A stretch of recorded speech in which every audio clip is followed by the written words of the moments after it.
आता याचं मॅरिनेशन करूया. आता आपण यात 5 ते 6 मिरच्या, 12-15 लसणाच्या पाकळ्या, थोडीशी कोथिंबीर, थोडस जिरं आणि आल्याचे तुकडे हे सगळं ठेचून घ्यायचं. वा वा, नवऱ्याने हे 5 मिनिटात करून दिलेलं आहे मला काम. मला वाटतं आपण हे काम नवऱ्याकडूनच करून घेतलं पाहिजे. मिक्सर पेक्षा भारी वाटलेलं आहे. हे 1.5 किलोचं मटण आहे. सो आपण त्याच्यात साधारण 2 चमचे मॅरिनेशन साठी, 2 चमचे मीठ, 2 ते 3 चमचे हळद आणि आपण जे आता वाटण केलेलं होतं ते वाटण हे आता छान एकजीव करून घ्यायचं. संपूर्ण एकजीव करून झाल्यावर साधारण अर्धा तास आपण हे असंच ठेवायचं मुरवायला, म्हणजे ते मॅरिनेशन छान मुरेल. आता 4 मोठ्या आकाराचे कांदे घेतलेत आपण, ते कट करून घेऊ. सो आपण आता कुकरमध्ये फोडणी घालायची. फोडणी म्हणजे आधी अळणी बनवायचं. आता जे आपण मगाशी कांदे चिरून घेतले ते यात घालूया. मॅरिनेशनला ऑलरेडी आपण 2 चमचे मीठ घातलेलं आहे. सो यात 2 चमचे मीठ घेऊया.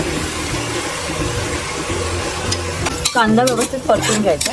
तर हा जो कांदा आहे ना तो गोल्डन ब्राऊन होईपर्यंत परतून घ्यायचा आणि असा मऊ होतो नंतर. हा परतून झाल्यावर त्यात आपण घालणार आहोत तेजपत्ता,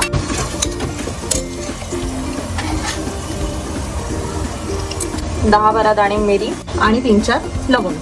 1 ते 2 मिनिटं हे परतल्यानंतर त्यात आपण जे मॅरिनेशनला मटण ठेवलंय ते मटण घालू. आता गॅस थोडा बारीक करून आपण यात मॅरिनेट केलेलं मटण घालून घेऊया. शक्यतो गरम मसाले कांदा परतल्यानंतरच घालायचा, कारण जर सुरुवातीलाच गरम मसाले घालाल तर मग ते जाण्याची शक्यता असते. आता हे मटण पूर्णपणे यात घालूया. आता हे नीट परतून घेऊया आणि सोबतच आपण इथे गरम पाणी मी ठेवलं आहे.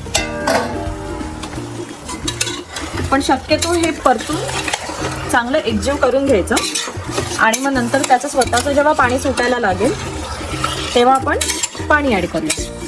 आता हे एकजीव झाल्यानंतर त्यात साधारण 2 चमचे धणा पावडर आणि 2 चमचे जिरा पावडर, कारण आपण हे 1.5 किलो मटण घेतलेलं आहे.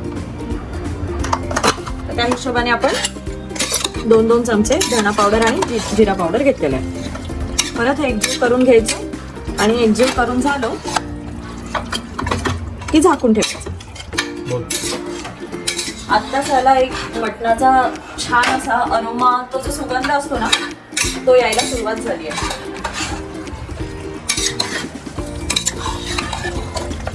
आता हे छान आपला एकजीव करून झालेलं आहे. आपण त्याचं स्वतःचं एक पाणी सुटेपर्यंत त्याला झाकून ठेवूया.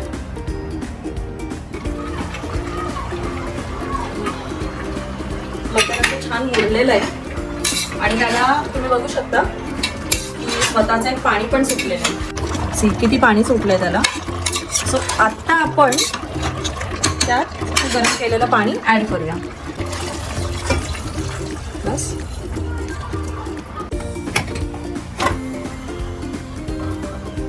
सो आपण 2 ते 3 शिट्ट्या होईपर्यंत वेट करूया.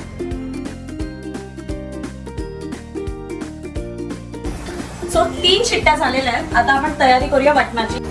2 छोटे छोटे असे सुके नारळ, काय म्हणणार आपण, सुकं खोबरं घ्यायचंय. ते मी डायरेक्ट आता गॅसवरच भाजून घेणार आहे. तुम्हाला हवं असेल तर तुम्ही त्याचे छोटे छोटे काप करून पॅन मध्ये फ्राय पण करून घेऊ शकता, जर तुम्हाला असं नको असेल तर. पण मी हे असं भाजून घेणार आहे गॅसवर. फक्त ते परतत राहायचं, नाही तर ते खूप जास्त काळं होईल. आणि मटणाला आपण हे गावरान मटण बनवतोय, मग त्यासाठी आपण थोडीशी गावरान पद्धतच वापरायची. सो असं भाजून घ्यायचंय. आता आपण एक मोठा साईजचा कांदा घेतलेला आहे, तो पण आपण सेम असंच भाजून घेऊया. चुलीवर करत असेल तर खूपच उत्तम, पण आपल्याकडे आता चूल हा पर्याय उरला नाहीये, त्यामुळे हा एक ऑप्शन आहे. भाजून जेव्हा आपण करतो ना तेव्हा त्याची एक वेगळीच चव येते. हा जो काही सुगंध आहे ना, हा थेट गावी पोचल्यासारखं वाटतंय. आपण आता खोबऱ्याचे तुकडे करून घेतलेत बारीक. त्यानंतर कांदा, आल्याचे तुकडे, 7 ते 8 लसणाच्या पाकळ्या, कोथिंबीर, 2 चमचे धड. थोडंसं पाणी घालूया आधी. सो वाटण झालेलं आहे आपलं.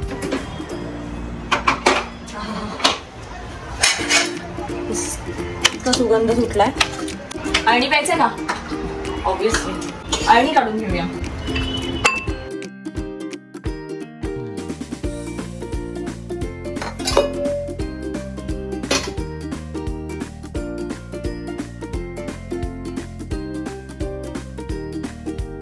सो तेल तापलंय, गॅस बारीक करायचा आणि हे जे आपलं वाटण आहे हे यात घालायचं. आता थोडंसं मीडियम फ्लेमवरती मध्यम आचेवर मसाला छान तेलात भाजून घ्यायचा. साधारण 10 ते 15 मिनिटं नीट भाजून घ्यायचा. करपू द्यायचा नाही, खाली लागू द्यायचा नाही. यात लाल तिखट टाकायचं. आता 2 प्रकारचे लाल तिखट मी यात घालणार आहे. दोन्ही पण घरगुती मसाले आहेत. हा आहे तो घरगुती साधा लाल तिखट मसाला आहे आणि हा जो आहे हा आहे आपला घाटी मसाला. आम्ही याला म्हणतोय घाटी मसाला, म्हणजेच आपला कांदा लसूण मसाला. घरगुती आहे हा. तो मी घालणार आहे साधारण 3 ते 4 चमचे, कारण हाच मेन आहे. आणि जो साधा मसाला आहे तो मी इथे 1 चमचा घालते. मसाले किती ऍड करायचे ते तुमच्यावर आहे, तुमच्या चवीवर आहे. चवीनुसार तुम्ही कमी जास्त करू शकता. आपण इथे कुठल्याही पद्धतीचा बाहेरचा मसाला वापरला नाहीये. जे पण मसाले आहेत ते होममेड आहेत, घरगुती आहेत. त्यात मी थोडंसं अजून तेल ऍड करते. फक्त मसाला खाली लागू द्यायचा नाहीये, त्याला कंटिन्यू परतत राहायचं. मसाला जेवढा जास्त तुम्ही परताल तेवढी जास्त त्याची चव उतरणार आहे मटणाला. कारण मसाला भाजणं हीच मेन गोष्ट आहे मटणात. याला तर थोडं थोडं तेल सुटायला लागलंय. तेल सुटणं गरजेचं आहे. आता बघा याचा कलर थोडासा असा डार्क ब्राऊन व्हायला लागलाय. ठीक आहे, ह्याला जे तेल सुटतंय आता हा कोरडा व्हायला लागलाय. हा कोरडा झाला की हे जे आपलं अळणी आहे ते थोडं थोडं यात ऍड करत जायचं. जास्त नाही, थोडंसं टाकायचं आणि मग परत परतून घ्यायचं. सेम प्रोसेस करायची 2-3 वेळा तरी ऍटलिस्ट करायची, म्हणजे ते कसं मिक्स होईल, एकजीव होईल. जेवढा छान तुम्ही मसाला भाजून घ्याल ना तेवढं अजून छान त्याची चव डेव्हलप होत जाणार. ठीक आहे, ते छान तेल सुटायला लागलंय. पुन्हा एकदा आपण थोडंसं अळणी ऍड करूया. पुन्हा तीच प्रोसेस परत ऍड करायचंय. तुम्ही जर हे असं प्रॉपर फॉलो केलं ना, ट्रस्ट मी, आपल्याला जसं गावरान मटण खायचं असतं पण आपल्याला इथे मुंबईत असं मिळत नाही. ही जी प्रोसेस आहे ना, ही तुम्ही फॉलो केली आणि मटण बनवलं ना, इतकं सुंदर मटण बनतं आणि गावची आठवण पण थोडीशी कमी येते. ते मटण आपल्याला थेट गावी पोहोचवतं. फक्त आपल्याकडे इथे चूल नाहीये, पण चुली सारखी चव थोडीफार आपल्याला मिळू शकते या प्रोसेसमधून आणि या रेसिपीमधून. सो आता जवळजवळ 12 ते 15 मिनिटं आपण हे परतलेलं आहे. मसाला पूर्ण एकजीव झाला. आता बघा त्याचा कलर काळसर असा दिसतोय. ठीक आहे, आपण 2 ते 3 वेळा हे अळणी जे आहे ते आपण यात घातलेलं होतं. आता आपण याच्यात हे मटण आहे, अळणी आहे, हे घालायला सुरुवात करू. त्या आधी गॅस जो आहे तो बारीक करून घ्या, नाहीतर हे करता करता वाटण जळेल. आता हे अळणी आणि मटण आपण यात घातलेलं आहे. आता ही जी चरबी आपण मगाशी काढली होती ती यात घालून घ्यायची. आता तुम्हाला हवं तसं गरम पाणी तुमच्या कन्सिस्टन्सीनुसार घालू शकता. पातळ किंवा लपथपीत हवं असेल कसंही. सो आता आपण बघूया मटण शिजलेलं आहे का. छान त्याला मस्त अशी ती तर्री आलेली आहे. मटण तर शिजलंय, मटण शिजलेलं आहे. आपण याला टेस्ट करूया. वाव, घाटी मसाल्याचा जो फ्लेवर लागतोय ना त्यात, मस्तच. घाटी मसाल्याचा नादच करायचा नाही, विषयच खोल. अप्रतिम. म्हणजे मी तरी ही रेसिपी खूप फॉलो करते. तुम्ही नक्कीच ट्राय करा आणि सांगा की मटण कसं झालेलं आहे घाटी पद्धतीनं. चला जेवायला बसूया.